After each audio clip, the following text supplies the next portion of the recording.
नमस्कार विद्यार्थी मित्रांनो, आजच्या व्हिडिओमध्ये इयत्ता 10वी गणित भाग 1 अर्थनियोजन घटक क्रमांक 4 आपण पाहत आहोत. या ठिकाणी आपण पाहिले आहे CGST केंद्राचा कर, SGST, GST हा राज्याचा. या ठिकाणी दोघांची बेरीज म्हणजे GST, CGST आणि SGST तेवढाच असतो. CGST म्हणजे central goods and service tax आणि SGST म्हणजे state goods and service tax. उदाहरणार्थ जर 14% GST असेल तर 7% CGST असतो आणि SGST 7% असतो. ओके. सराव संच 4.1 आपण पाहतोय. त्यातला तिसरा आपण उदाहरण सोडवणार आहोत. मेसर्स रिअल पेंटने प्रत्येकी 2,800 रुपये करपात्र किमतीचे लष्टर पेंटचे 2 डबे विकले. GSTचा दर 28% असल्यास कर बीजकात CGST आणि SGST किती रुपये आकारला असेल. या ठिकाणी 2 डबे घेतलेत, प्रत्येकी 2800 रुपये, म्हणजे 2 डब्याची एकूण किंमत या ठिकाणी 2800 गुणिले 2 या ठिकाणी 5,600 रुपये. करपात्र किमतीवरील कर काढायचा. GSTचा दर 28% आहे, म्हणजे या ठिकाणी CGST बरोबर 5,600 गुणिले या ठिकाणी 28% म्हणजे CGST त्यातला निम्मा 14%.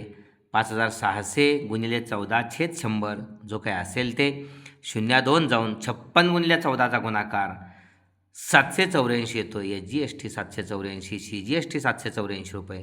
कर बीजकात CGST आणि SGST प्रत्येकी 784 रुपये आकारला पाहिजे.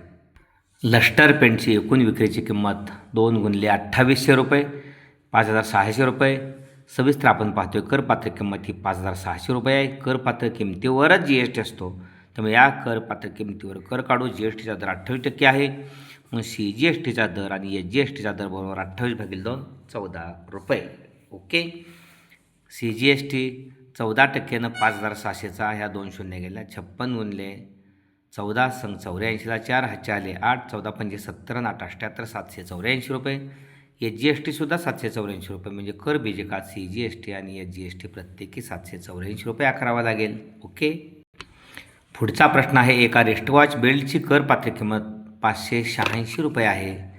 GSTचा दर 18% आहे, तर ग्राहकाला तो बेल्ट किती रुपयाला पडेल. बेल्टची करपात्र किंमत या ठिकाणी 586 रुपये आहे. GSTचा दर 18% आहे आणि 18% दरानं आपल्याला GST 586चा काढावा लागेल. 586 गुणिले 18/100 जो काही गुणाकार येईल तो, म्हणजे हा GST आणि करपात्र किंमत या दोघांची बेरीज म्हणजे ग्राहकाला द्यावा लागणारी रक्कम. ओके. बेल्टची करपात्र किंमत 586 रुपये दिला आहे आणि यावर GSTचा दर 18% आहे. GST हा करपात्र किमतीवर असतो, त्यामुळे 18%ने GST काढू. GST बरोबर 18% म्हणजे 18/100 गुणिले 586. 18 संग 8 8 हातचे आले 10, 18 44, 144 आणि 10 154ला 4 हातचे आले 15, 18×5 90, 90 आणि 15 105, 1.2 105 रुपये 48 पैसे, 105.48 रुपये.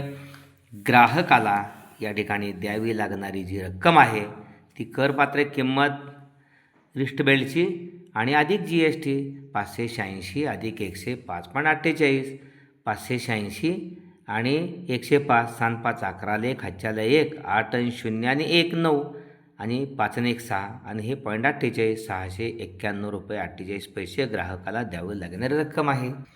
या ठिकाणी खेळण्यातील एका रिमोट कंट्रोल कारची GST करासह एकूण किंमत 1,770 रुपये आहे.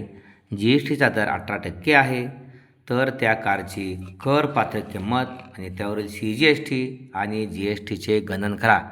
करपात्र किंमत प्रथम त्या कारची काढली पाहिजे. त्या करपात्र किंमत त्याची 100 रुपये मानायची आणि त्यामुळं 18%नं करपात्र किमतीचा म्हणजे 100 रुपयाचा GST काढायचा. समजा या ठिकाणी त्या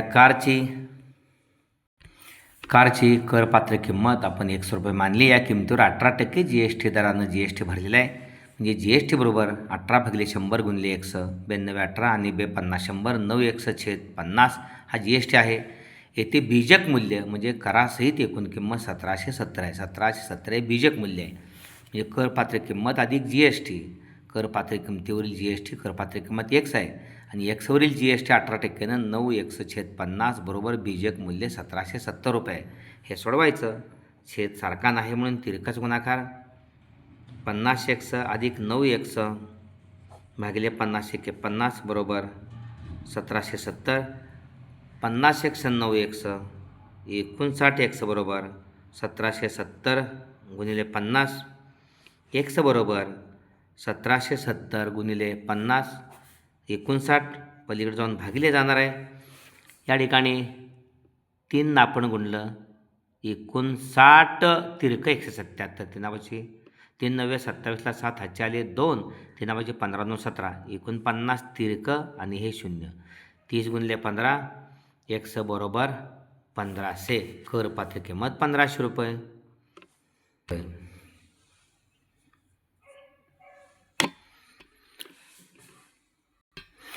7वा प्रश्न आहे प्रसादने महाराष्ट्र इलेक्ट्रॉनिक्स गुड्समधून 40,000 रुपये छापील किमतीचे वॉशिंग मशीन विकत घेतले. त्यावर दुकानदाराने 5% सूट दिली. जी एस टीचा दर 28% आहे. तर प्रसादला ते वॉशिंग मशीन किती रुपयाने मिळाले? कर बीजकात सी जी एस टी आणि एच जी एस टी किती रुपये काढला असेल? तर वॉशिंग मशीनची छापील किंमत या ठिकाणी 40,000 रुपये आहे आणि त्यावर 5% सूट दिल्या म्हणजे मिळालेली सूट 5%नं 40,000 गुणिले 5 भागिले 100. 100 रुपयाला 5 तर 40,000 रुपयाला किती? या 2 शून्य गेल्यानंतर 400 गुणिले 5 2,000. 2,000 रुपये म्हणजे छापील किमतीतून सूट वजा केली आपण तर करपात्र किंमत 40,000 वजा 2,000 बरोबर 38,000 रुपये. आता या करपात्र किमतीवर जी एस टी 18% आहे. आता करपात्र किंमत 38,000 आहे. 18% जी एस टी. एकूण जी एस टी 18/100. 18ला 100ला 18 तर 38,000ला किती? 38,000 गुणिले 18 भागिले 100 या 2 शून्य गेल्यामुळं 380 गुणिले 18 18 0 0 18 8 44ला 4 हातचे आले 14 18 त्रिक 54. सूत्र आहे 28% जी एस टी आहे. 28%. ओके.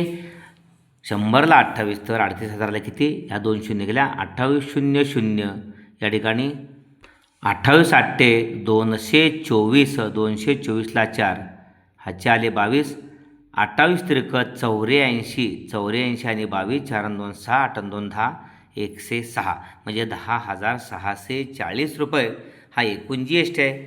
आता प्रसादला द्यावी लागणारी एकूण रक्कम करपात्र किंमत 38,000 रुपये आणि हा जी एस टी 10,640 रुपये.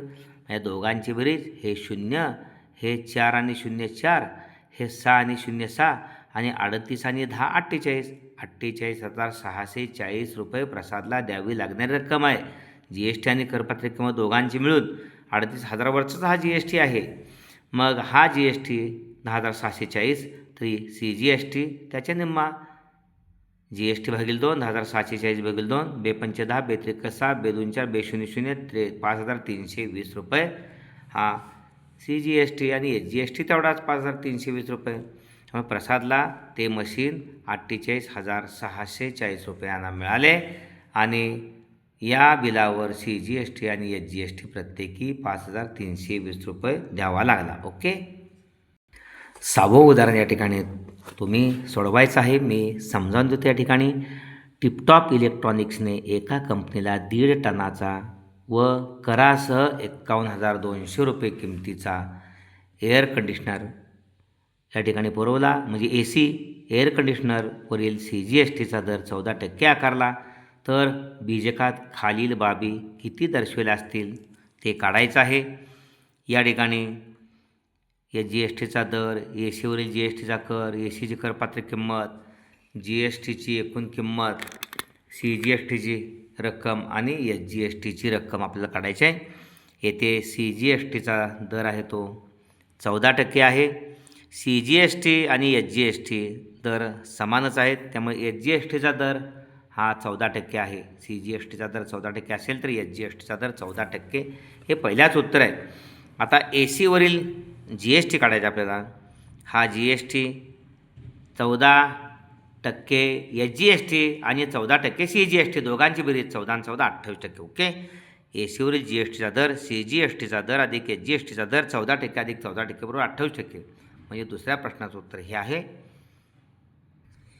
एसीची करपात्र किंमत पाहिजे आहे. करपात्र किंमत या ठिकाणी X मानायची आहे. त्यामुळे या ठिकाणी जो GST आहे तो करपात्र किमतीवर आहे. GST बरोबर करपात्र किंमत X मानली. 100ला 28 तर Xला किती? X गुणिले 28 भागिले 100 4 7 28 आणि 25 म्हणजे 7X भागिले 25 हा GST आहे करपात्र किमतीवर. करपात्र आताच आपण सूत्र पाहिलं वरच्या उदाहरणामध्ये 5व्या उदाहरणामध्ये. करपात्र किंमत अधिक GST बरोबर आपल्याला बीजक मूल्य मिळालेलं आहे. बीजक मूल्य करपात्र किंमत X GST 7X/25 बरोबर बीजक मूल्य जे आहे ते 51,200 रुपये किंमत आहे त्याची. तिरकस गुणाकार 25X आणि 7X 32X भागिले 25 आहे ते 51,200ला गुणिले जाणार आहे. ओके. आणि X बरोबर 512 म्हणजे 51,200 गुणिले 25 भागिले 32 येणार आहे. आणि मग या 32नं याने 32नं भाग घालवला आपण. 32 एके 32 एके 32 51मधनं 32 गेले 19 उरले पुढे 192 झाले. 32 सक्क 6 12 साहित्रिक 18 19 32 सक्क 192 16 आलेला आहे. आणि या 2 शून्य त्यामुळं 16 गुणले 25वर 2 शून्य 16 पंचे 80 80ला शून्य ह्याचे आले 16 दुने 32 8 40 आणि ह्या 2 शून्य म्हणजे Xची किंमत 40,000 आली. करपात्र किंमत त्या कारची 40,000 रुपये आहे. आणि GSTची एकूण रक्कम या ठिकाणी GSTची एकूण रक्कम या ठिकाणी करपात्र किंमत ही बीजक मूल्यातून करपात्र किंमत वजा करायची. म्हणजे 51,200 GST पाहिजे आपल्याला. 51,200 या सूत्रामध्ये ह्या सूत्राचा वापर करायचा आहे. GST बरोबर बीजक मूल्य वजा करपात्र किंमत पलीकडे जाऊन वजा होणार आहे म्हणजे 40,000. त्यामुळं या ठिकाणी 11,200 रुपये हा GST आहे. 51,200 म्हणून 40,000 गेले 11,200 GST. आणि त्यामुळं CGST बरोबर याच्या निम्मा GST भागिले 2 11,200 भागिले 2 बेपंचे 10 बेसक्क 12 5,600 रुपये हा CGST. आणि SGSTसुद्धा 5,600 रुपये आहे. ओके. अशा पद्धतीनं आपण GSTचा दर 14%. प्रश्नांची उत्तरं या ठिकाणी SGSTचा दर 14%, एसीवरील GSTचा दर 28%, एसीची करपात्र किंमत 40,000 रुपये, GSTची एकूण रक्कम 11,200 रुपये, CGST 5,600 रुपये आणि SGSTसुद्धा 5,600 रुपये. अशा पद्धतीने हा व्हिडिओ आपण जरूर लाईक करा. आपल्या सर्व 10वीतल्या विद्यार्थ्यांच्यासाठी तो शेअर करा. अद्याप भोसले सर जाकले चॅनल सबस्क्राईब केलं नसेल तर सबस्क्राईब करा. व्हिडिओ आवडला असेल तर कमेंट्स बॉक्समध्ये कमेंट्स द्या. धन्यवाद.